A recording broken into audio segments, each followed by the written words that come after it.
El proceso electoral judicial se llevará a cabo el 1 de junio de este año. Para conocer más detalles de estas votaciones, le doy la bienvenida a Saúl López Noriega, es abogado, constitucionalista y profesor de la Escuela de Gobierno del TEC de Monterrey. Saúl, bienvenido y muy buenas noches. Muchas gracias, Javier, muchas gracias. Un gran controversia alrededor de esta reforma, pero hablemos de la implementación. Déjame empezar con la designación de candidatos por los tres poderes. Ajá. ¿Cómo ha evolucionado y funcionado esa parte del proceso? Exacto, digamos, más allá de la reforma y de su pertinencia y demás, ahora hay una enorme discusión respecto a cómo se está llevando a cabo el aterrizaje. Estamos en la etapa donde cada poder, digamos, el ejecutivo, legislativo y judicial, tienen que conformar, ya lo hicieron, un comité de evaluación donde emiten convocatorias. Y uno puede estar reuniendo los requisitos, ser abogado, por supuesto. Digamos, en tu caso no podrías. Dices por supuesto, pero hay... En fin, eso lo... O sea, bueno, por supuesto, porque así está la reforma. Ah, ok. O sea, a eso me refiero, okay. En ese sentido, ¿no? Se podría debatir, sí, pero en este caso, la reforma dice... Hay requisitos mínimos. Hay requisitos mínimos, entre otros, ser abogado, ¿ok? Y entonces uno se puede acercar al poder, se pudo haber acercado, porque esa etapa ya se cerró, a uno de los tres poderes, ¿no? Y, digamos, a partir de ahí se hace un checklist de, oye, ¿eres abogado? Ok, ¿tienes ciertos años de haber sido abogado? Check, check, check. Eso, en principio, ya también transcurrió. Y estábamos en la etapa de idoneidad, que es como hacer una pequeña entrevista a cada uno de ellos. Y, digamos, iba en curso normal hasta que un juez de distrito, es decir, un juez federal, dijo, hey, aquí hay un problema y algunos que no están de acuerdo, interpusieron un juicio de amparo. Algunos candidatos, algunos aspirantes, más bien, todavía no candidatos, aspirantes, interpusieron un juicio de amparo y entonces hay una suspensión. Es decir, no les otorgaron la razón todavía, sino antes de resolver el fondo, vamos a detener todo este proceso, ¿ok? Y les dijo a los tres comités, del Ejecutivo, del Legislativo y del Judicial, paren todo, se detiene todo el proceso de selección de aspirantes para llegar a candidatos y hasta que se resuelva el fondo de este asunto. El Comité de Evaluación del Ejecutivo de manera expresa dijo, yo no le voy a hacer caso a esa suspensión. ¿Cuál era el argumento, nada más brevemente, de por qué suspender? De por qué suspender en el sentido que hubo algunas violaciones de derechos por parte de algunos de los aspirantes y que, por tanto, mientras se resolvía el fondo de esas violaciones, se tenía que suspender. ¿Ok? Digamos, el Comité del Poder Ejecutivo dijo expresamente, insisto, yo no voy a hacerle caso, continúo. El Poder Legislativo tácitamente continuó, lo cual, digamos, desconoció esa suspensión, pero el Poder Judicial sí dijo, ok, lo voy a detener, ok. Digamos, el Poder Judicial, un miembro del Poder Judicial, un juez de distrito, le dijo, hay que detenerlo. Eso no es menor porque es muy relevante que los tres poderes en la primera elección pues presenten sus tres listas de candidatos. ¿Ok? ¿Qué sucedió el día de ayer? El Tribunal Electoral dijo, a ver, esta suspensión no tiene sentido, no se debe de detener, es materia electoral, un juez de distrito no tiene por qué resolver materia electoral. Esto un poco bajo la batalla esta Iglesias Vallarta, de si el juicio de amparo sirve para cuestiones electorales y demás, se dijo, jueguen. Es decir, vámonos. La Suprema Corte, bueno, perdón, no la Suprema Corte, el Comité de Evaluación del Poder Judicial debe de continuar. Sin embargo, hay dos magistrados, Yanina Otálora y Reyes Mondragón, que dijeron, no.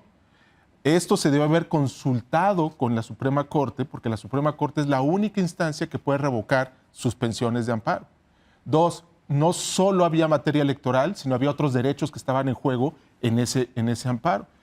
Y otra cuestión, el Tribunal Electoral sí es última instancia en materia electoral, lo que acabo de comentar, pero no en otras materias que estaban en este juicio de amparo.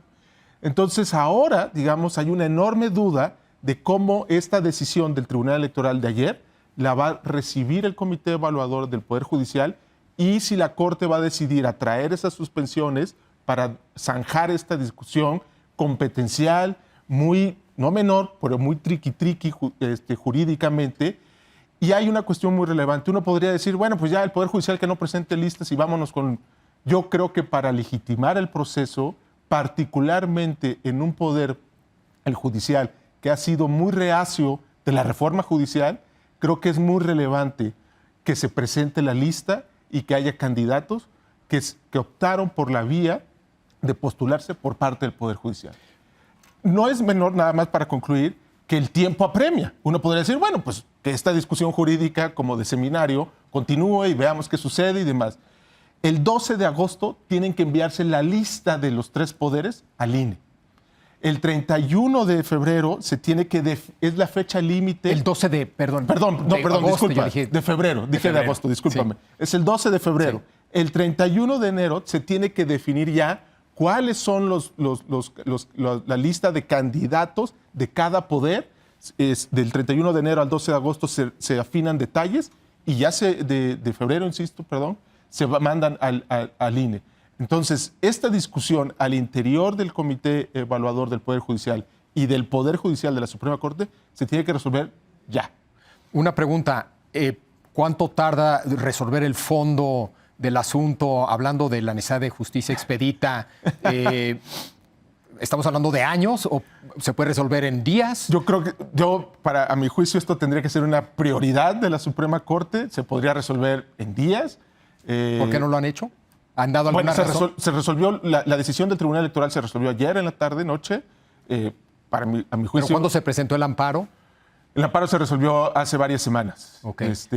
Yo creo que ellos debieron de, digamos, hay muchos supuestos y demás, debieron de evitar que llegara al Tribunal Electoral. Eso ya sucedió, ya resolvió el Tribunal Electoral. Ahora creo que la decisión está en que el mismo Poder Judicial atraiga estas suspensiones y zanje esta discusión. Perfecto. Déjame preguntarte si tú has seguido con cierto detalle, imagino que más que yo, sin lugar a duda, los filtros, los comités de evaluaciones. ¿Qué estás viendo tú como abogado, como experto en el Poder Judicial? ¿Estás viendo el tipo de filtros que tú piensas van a arrojar candidatos de una calidad mínima? Habrá mejores y peores y claro, parte de esa evaluación es personal, individual, pero ¿sientes que está cumpliendo con un mínimo? Bueno, sí hay un mínimo, desde que hay unos requisitos constitucionales como ser abogado, debatibles si solo pueden ser abogados los pero más allá de esos mínimos, ¿tú sientes? No, yo creo que no. Las entrevistas, o sea, ¿qué es lo que...? Las entrevistas son muy breves, son de 5 o 10 minutos, okay. En buena medida por el número de postulantes que hubo al final.